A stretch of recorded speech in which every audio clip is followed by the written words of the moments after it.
আগামী 2 থেকে 3 দিনের মধ্যে ইরানের সাথে একটি চুক্তি হতে পারে বলে জানিয়েছেন মার্কিন প্রেসিডেন্ট ডোনাল্ড ট্রাম্প। এর আগে পাল্টাপাল্টি হামলা বন্ধের ঘোষণা দেয় ইরান ও ইসরায়েল।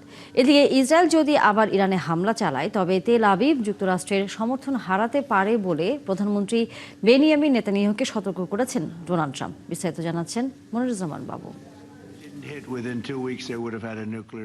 আরও একবার যুদ্ধবিরতির নিশ্চয়তা দিলেন ট্রাম্প। তবে সংবাদ মাধ্যম সিএনএন বলছে এখন পর্যন্ত মোট ৩৭ বার ইরানের সঙ্গে চুক্তির দ্বার প্রান্তে থাকার কথা বলেছেন তিনি। সেই ধারাবাহিকতা বজায় রেখেই আরও একবার একই কথা বললেন মার্কিন প্রেসিডেন্ট। নিউ ইয়র্কের জন এফ কেনেডি বিমানবন্দরে সাংবাদিকদের ট্রাম্প বলেন, ইরানের সাথে আলোচনা চলছে, খুব শিগগিরই একটি ভালো চুক্তি হতে চলেছে। চুক্তির সঙ্গে সঙ্গে হরমুজ প্রণালী খুলে যাবে বলেও জানান ট্রাম্প। তারা একে অপরের উপর হামলা করছিল, কিন্তু আমার মাধ্যমে উভয়ই হামলা বন্ধে রাজি হয়েছে। আমরা একটি চুক্তির চূড়ান্ত পর্যায়ে আছি, যেটি হবে খুবই ভালো চুক্তি। এর মাধ্যমে ইরান কোনোভাবেই পারমাণবিক অস্ত্রের অধিকারী হতে পারবে না। এর আগে সোমবার দিনভর পাল্টাপাল্টি সংঘাতের পর আপাতত হামলা বন্ধের ঘোষণা দেয় ইরান ও ইসরায়েল।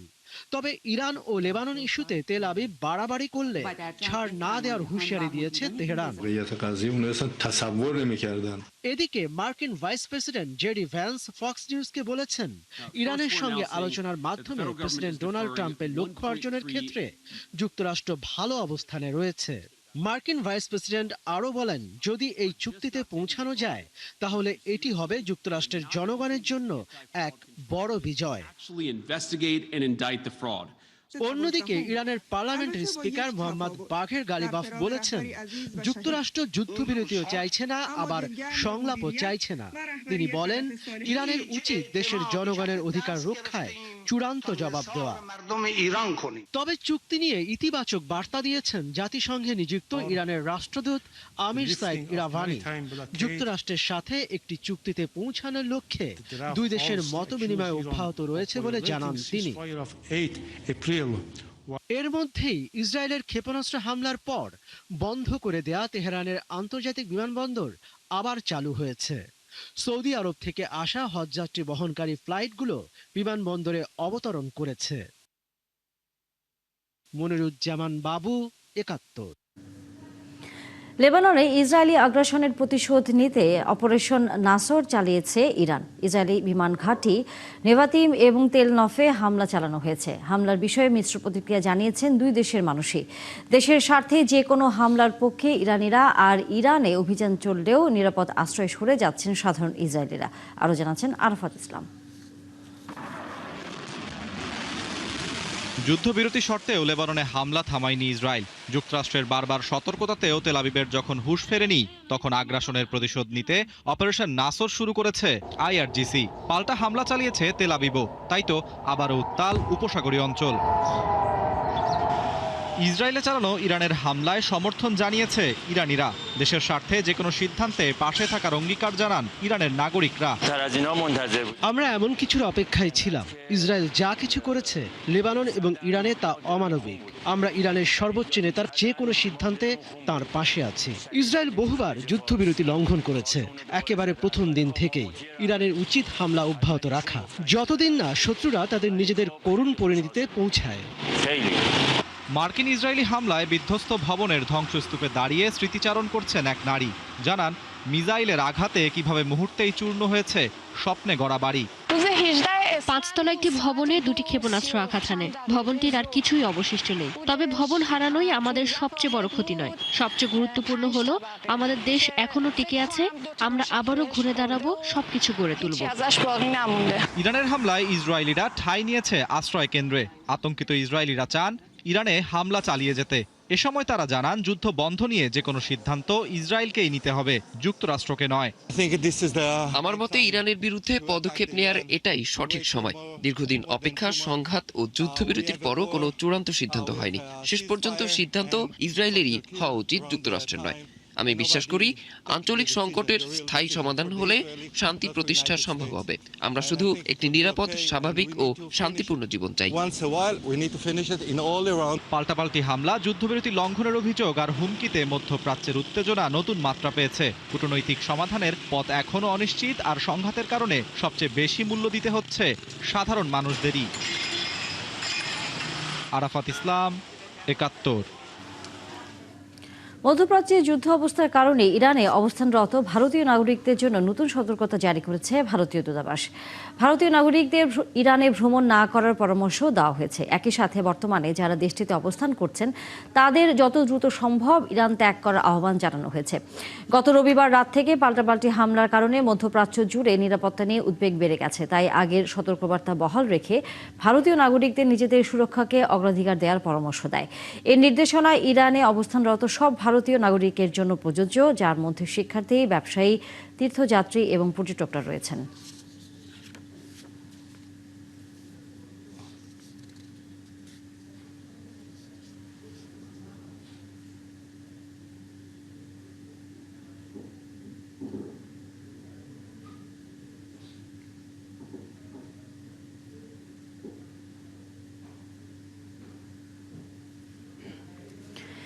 যুদ্ধের দীর্ঘ ছায়ায় বিপর্যস্ত হয়ে পড়েছে ইরানের পর্যটন শিল্প।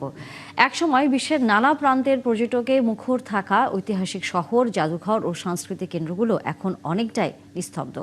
যুদ্ধের কারণে ক্ষতিগ্রস্ত হয়েছে শতাধিক ঐতিহ্যবাহী স্থাপনা, বন্ধ হয়ে গেছে বহু পর্যটন সেবা, আর অনিশ্চয়তায় পড়েছে এই খাতের সাথে জড়িত হাজারো মানুষ। পর্যটন খাত ঘুরে দাঁড়াতে এখন সবচেয়ে বড় চ্যালেঞ্জ হয়ে উঠেছে পর্যটকদের আস্থা ফিরিয়ে আনা। আরও জানাচ্ছেন চৈতি সরোয়ার। পারস্য সভ্যতার হাজার বছরের ইতিহাস, রাজপ্রাসাদ, জাদুঘর আর অনন্য সাংস্কৃতিক ঐতিহ্যের জন্য বিশ্বের পর্যটকদের কাছে আকর্ষণীয় গন্তব্য ছিল ইরান। প্রতি বছর লাখো বিদেশি পর্যটকের পদচারণায় মুখর থাকত দেশটির বিভিন্ন শহর। কিন্তু যুদ্ধ সেই চেনা দৃশ্য বদলে দিয়েছে। সংঘাতের কারণে বন্ধ হয়ে যায় জাদুঘর, স্থগিত হয় বিমান চলাচল, আর হঠাৎ করেই হারিয়ে যায় বিদেশি পর্যটকদের উপস্থিতি। যুদ্ধের ক্ষয়ক্ষতি শুধু অর্থনীতিতে নয়, আঘাত এনেছে দেশের ঐতিহ্য ও সংস্কৃতির ভাণ্ডারেও। সরকারি হিসাব বলছে দেশের বহু ঐতিহাসিক ও সাংস্কৃতিক স্থাপনা ক্ষতিগ্রস্ত হয়েছে। আমাদের ১৬৪টি ঐতিহাসিক ও সাংস্কৃতিক স্থাপনা ক্ষতিগ্রস্ত হয়েছে। এর মধ্যে গোলস্তান মিউজিয়াম ও সাদাবাদ প্রাসাদও রয়েছে। এছাড়া ১১টি প্রদেশে ৬২টি ইউনিট সম্পূর্ণ ধ্বংস হয়েছে। যুদ্ধের কারণে ঐতিহ্যবাহী স্থাপনার ক্ষতির পাশাপাশি থমকে গেছে পুরো পর্যটন খাতের অর্থনৈতিক চাকা। পর্যটক না থাকায় হোটেলগুলো প্রায় খালি, বন্ধ হয়ে গেছে অনেক ট্যুর কার্যক্রম। আয়ের প্রধান উৎস হারিয়ে অনিশ্চয়তায় পড়েছেন ট্যুর গাইড ও ভ্রমণ সংশ্লিষ্ট কর্মীরা। হোটেলগুলোর বুকিং হার কমে গেছে, ট্রাভেল এজেন্সিগুলো ট্যুর বাতিল করেছে, স্থানীয় গাইডরা বেকার হয়ে পড়েছেন। আর কয়দিন পর আমরা কিভাবে চলবো জানি না। যুদ্ধের সময় দীর্ঘদিন বন্ধ ছিল ইরানের আকাশসীমা। পরে চালু হলেও এখনো পুরোপুরি স্বাভাবিক হয়নি আন্তর্জাতিক ফ্লাইট চলাচল। দেশটির প্রধান পর্যটন শহর ইস্পাহান এবং সিরাজে আন্তর্জাতিক ফ্লাইট না থাকায় পর্যটন পুনরুদ্ধারের পথ আরও কঠিন হয়ে উঠেছে। একসময় পর্যটকদের কোলাহলে মুখর থাকা ইরানের ঐতিহাসিক নগরীগুলো এখন পুনরুদ্ধারের অপেক্ষায়। তবে পর্যটন সংশ্লিষ্টদের মতে ধ্বংস হওয়া স্থাপনা পুনর্নির্মাণ সম্ভব হলেও হারিয়ে যাওয়া আস্থা ফিরিয়ে আনাই হবে সবচেয়ে বড় চ্যালেঞ্জ। আর সেই আস্থা ফিরে এলেই হয়তো আবার প্রাণ ফিরে পাবে ইরানের পর্যটন শিল্প। চৈতি সরোয়ার, ৭১। ফিলিপাইনের দক্ষিণাঞ্চলে ৭.৮ মাত্রার শক্তিশালী ভূমিকম্পে নিহতের সংখ্যা বেড়ে ৩৭ জনে দাঁড়িয়েছে। আহতের সংখ্যা ছাড়িয়েছে ২০০। ক্ষতিগ্রস্ত হয়েছে অসংখ্য ভবন, বিচ্ছিন্ন হয়েছে বিদ্যুৎ সংযোগ। ধ্বংসস্তূপের নিচে এখনও আটকে থাকার আশঙ্কা রয়েছে অনেক মানুষের। বিস্তারিত জানাচ্ছেন আরাফাত ইসলাম। ভূমিকম্পের আঘাতে বিধ্বস্ত ফিলিপাইনের দক্ষিণাঞ্চল। ড্রোন ফুটেজে দেখা যায় জেনারেল সান্তোস সিটির বহু ভবন হেলে পড়েছে। কোথাও ধসে গেছে দেয়াল ও ছাদ। ধ্বংসস্তূপে পরিণত হয়েছে ব্যবসা প্রতিষ্ঠান ও আবাসিক ভবনের অংশবিশেষ। সোমবার ভোরে সারাঙ্গানি প্রদেশের উপকূল থেকে প্রায় ২০ কিলোমিটার দূরে আঘাত হানে ৭.৮ মাত্রার এই শক্তিশালী ভূমিকম্প।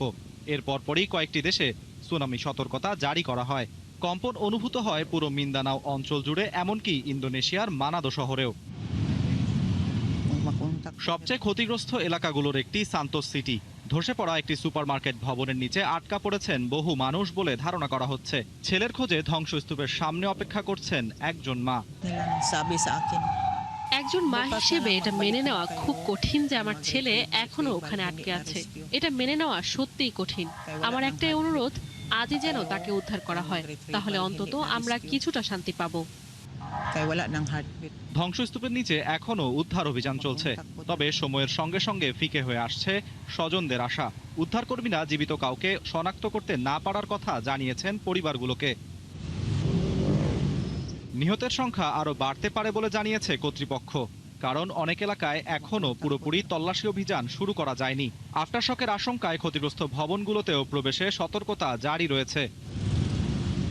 ৮ মাস আগে সেবু উপকূলে ৬.৯ মাত্রার ভূমিকম্পে ৭৯ জন নিহত হয়েছিল। এরপর মিন্দানাও অঞ্চলেও আঘাত হেনেছিল আরও দুটি শক্তিশালী ভূমিকম্প। বিশেষজ্ঞরা বলছেন, প্রশান্ত মহাসাগরীয় রিং অফ ফায়ার অঞ্চলে অবস্থানের কারণে ফিলিপাইন বিশ্বের অন্যতম ভূমিকম্প প্রবণ দেশ। আরাফাত ইসলাম, ৭১। কিউবার উত্তর পশ্চিম উপকূলে প্রায় ১৫০ বছরের মধ্যে সবচেয়ে শক্তিশালী ভূমিকম্প হয়েছে। ৬.১ মাত্রার ভূমিকম্পটি কিউবা ছাড়াও মেক্সিকো ও ফ্লোরিডার কিছু অংশে ভূমিকম্প আঘাত হানে। মার্কিন ভূতাত্ত্বিক জরিপ ইউএসজিএস জানিয়েছে, ভূমিকম্পটির কেন্দ্রস্থল ছিল কিউবার মান্তুয়া শহর থেকে প্রায় ১০৪ কিলোমিটার পশ্চিম উত্তর পশ্চিমে।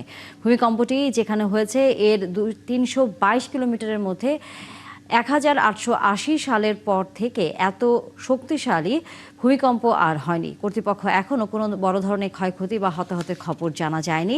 মার্কিন জাতীয় আবহাওয়া পরিষেবা জানিয়েছে, ভূমিকম্পের পর কোনো সুনামি সতর্কতা বা নজরদারি জারি করা হয়নি। ইউএস জানিয়েছে, কম্পন ফ্লোরিডায় অনুভূত হয়েছে, পাশাপাশি মেক্সিকোর ইউকাতান উপদ্বীপের বিখ্যাত পর্যটন কেন্দ্র কানকুন ও তুলুমেও কম্পন অনুভূত হয়েছে। চীনের সাথে বন্ধুত্ব উত্তর কোরিয়ার কাছে অগ্রাধিকার, কথা বললেন দেশটির সর্বোচ্চ নেতা কিম জং উন। চীনা প্রেসিডেন্ট শি জিনপিং এর ২ দিনের রাষ্ট্রীয় সফর শেষ হওয়ার পর বন্ধুত্বের বার্তা দিয়েছে দুই নেতাই। ভবিষ্যতে এই সম্পর্ক আরও গভীর করার অঙ্গীকার করেছেন তারা। ৭ বছর পর আবারও পিংইয়ং এর সফর করলেন শি। আরাফাত ইসলাম জানাচ্ছেন সফরের আদ্যোপান্ত। চীনের প্রেসিডেন্ট শি জিনপিংকে পিয়ংইয়ং বিমানবন্দরে স্বাগত জানালেন উত্তর কোরিয়ার নেতা কিম জং উন। এ সময় শিকে দেয়া হয় গার্ড অব অনার। রাস্তার দুই পাশে জড়ো হয় বিপুল সংখ্যক উৎসুক জনতা। সফরের অন্যতম গুরুত্বপূর্ণ অংশ ছিল শি জিনপিং ও কিম জং উনের শীর্ষ বৈঠক। বৈঠকে দুই নেতা রাজনৈতিক, অর্থনৈতিক ও নিরাপত্তা খাতে সহযোগিতা বাড়ানোর অঙ্গীকার করেন।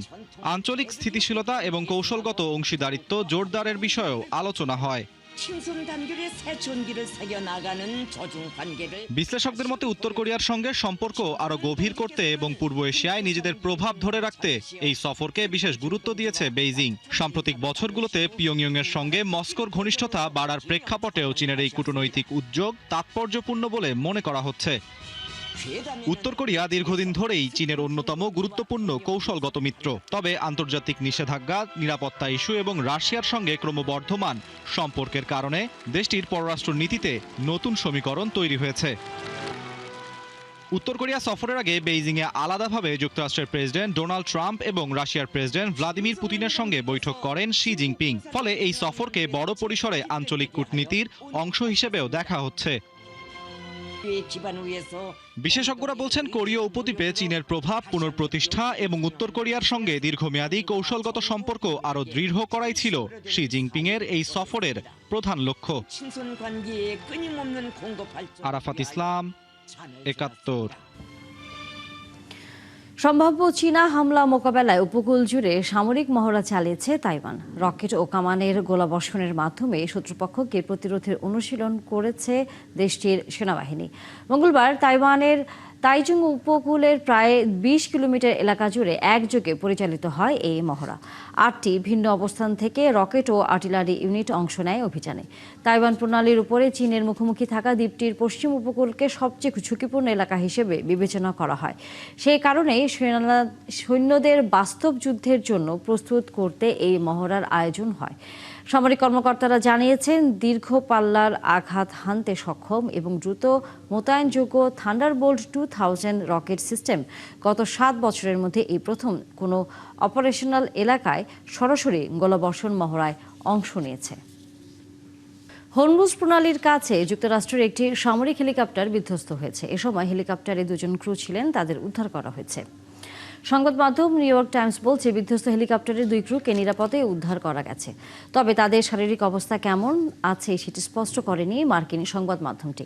যুক্তরাষ্ট্রের প্রেসিডেন্টের দপ্তর, হোয়াইট হাউস এবং সেনাবাহিনীর মধ্যপ্রাচ্য বিষয়ক ইউনিট সেন্ট্রাল কমান্ড এ ব্যাপারে কোনো মন্তব্য করেনি বলে জানিয়েছে নিউ ইয়র্ক টাইমস। দক্ষ বিদেশি কর্মীদের H-1B ভিসা ট্রাম্প আরোপিত $1 লাখ ফি বাতিল করেছে মার্কিন আদালত। রায়ে বলা হয় ট্রাম্পের বসানো এই ফি বেআইনি, যার অনুমোদন কংগ্রেস কখনোই দেয়নি। মূলত বিদেশি দক্ষ কর্মীদের আনতে H-1B ভিসার উপর নির্ভরশীল মার্কিন প্রযুক্তির প্রতিষ্ঠানগুলো। গেল সেপ্টেম্বরে ফি ঘোষণার পর নাটকীয়ভাবে বেড়ে যায় ভিসা খরচ। পরবর্তীতে ফি ঘোষণাকে চ্যালেঞ্জ করে আদালতে মামলা করেন 20 জন ডেমোক্রেটিক স্টেট অ্যাটর্নি জেনারেল, যার পরিপ্রেক্ষিতে ফি বাতিল করে রায় দেয় আদালত। যদিও ট্রাম্প প্রশাসন বলছে এই ফি বৈধ। ফেডারেল অভিবাসন আইনের অধীনে আর্থিক জরিমানা করতে পারেন প্রেসিডেন্ট।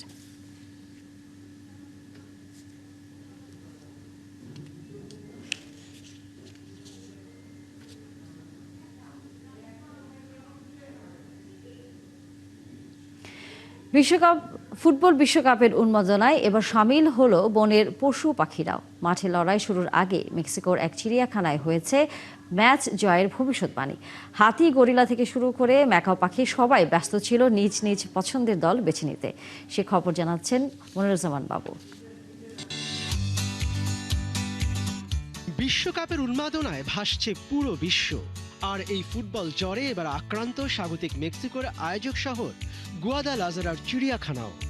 মাঠের হাই ভোল্টেজ ম্যাচগুলোকে সামনে রেখে এখানে আয়োজন করা হয়েছে এক ব্যতিক্রমী ভবিষ্যৎবাণী উৎসবের, যেখানে নিজেদের পছন্দের দলকে বেছে নেয় চিড়িয়াখানার পশু পাখিরা। সবার নজর ছিল উদ্বোধনী ম্যাচের দিকে, যেখানে মুখোমুখি হবে মেক্সিকো ও দক্ষিণ আফ্রিকা। আর এই ম্যাচ নিয়ে ভবিষ্যৎবাণী করতে মাঠে নামে শান্তি ও কেনিয়া নামের 2 বিশালাকার হাতি। কোনো রকম দ্বিধা ছাড়াই হাতি দুটি বেছে নেয় মেক্সিকোর পতাকায় সাজানো খাবারের পাত্রটি। অর্থাৎ হাতির দলের মতে ঘরের মাঠে পূর্ণ পয়েন্ট নিয়েই মাঠ ছাড়বে মেক্সিকো। লড়াইয়ের উত্তেজনা আরো বাড়িয়ে দেয় গরিলাদের খাঁচা। স্পেন ও উরুগুয়ের মধ্যকার ফুটবল দ্বৈরথে গরিলাদের সামনে রাখা হয়েছিল 2 দেশের জার্সি। তবে গরিলারা ঝুঁকে পড়ে উরুগুয়ের জার্সির দিকে। ফলে এই হেভিওয়েট ম্যাচে স্পেনের কপালে চিন্তার ভাঁজ ফেলতেই পারে গরিলাদের এই রায়। আমরা প্রাণীদের ওপর কোনো কিছু জোর করে চাপিয়ে দেই না। তারা সম্পূর্ণ নিজেদের স্বাধীন ইচ্ছায় খাবার বাক্স বা জার্সিগুলো বেছে নিয়েছে। মেক্সিকো দলের ম্যাচ এবং গুয়াদালাজারাতে যে ম্যাচগুলো অনুষ্ঠিত হবে সেগুলোকে কেন্দ্র করেই আমাদের এই বিশেষ আয়োজন। দর্শকরা এটি দারুণ উপভোগ করছেন। তবে সব ম্যাচে যে জয় পরাজয় থাকবে এমনটা কিন্তু নয়। মেক্সিকো ও দক্ষিণ কোরিয়ার মধ্যকার ম্যাচের বক্সে মুখ দেয়নি কোনো ক্যাপিবারো। ফলে ম্যাচটি ড্র হবে বলেই ধরে নিচ্ছেন চিড়িয়াখানা কর্তৃপক্ষ। তবে চেক প্রজাতন্ত্রের বিপক্ষে মেক্সিকোকে স্পষ্ট ব্যবধানে জয়ী বানিয়েছে নোভা নামের একটি ম্যাকাও পাখি। বারবার সে মেক্সিকোর দিকেই ছুটে গেছে। ভবিষ্যৎবাণীর এই তালিকায় নাম লিখিয়েছে পুমা ও জিরাফও। পুমার চটপটে থাবায় চেক প্রজাতন্ত্রের বিপক্ষে জয়ী হয়েছে দক্ষিণ কোরিয়া। অন্যদিকে কলম্বিয়ার বিপক্ষে কঙ্গোকে বিজয়ী হিসেবে বেছে নিয়েছে জিরাফের দল। মাঠের আসল লড়াইয়ে এই প্রাণীদের ভবিষ্যৎবাণী কতটা মিলবে তা সময়ই বলে দেবে। তবে বিশ্বকাপের আগে এমন আয়োজন স্থানীয় দর্শকদের মাঝে তৈরি করেছে এক বাড়তি উন্মাদনা। মনিরুজ্জামান বাবু, ৭১। এই ছিল এখনকার আয়োজনে। বিশ্বের আরও নতুন কিছু খবর এবং বিশ্লেষণে আগামীকাল সকাল 9:30টায় আবারও হাজির হবে বিশ্বযোগ। সরাসরি সংবাদ এবং অনুষ্ঠান দেখতে চোখ রাখুন ৭১-এর ফেসবুক পেজে এবং সাবস্ক্রাইব করুন ৭১-এর ইউটিউব চ্যানেল। থাকুন ৭১-এর সাথে।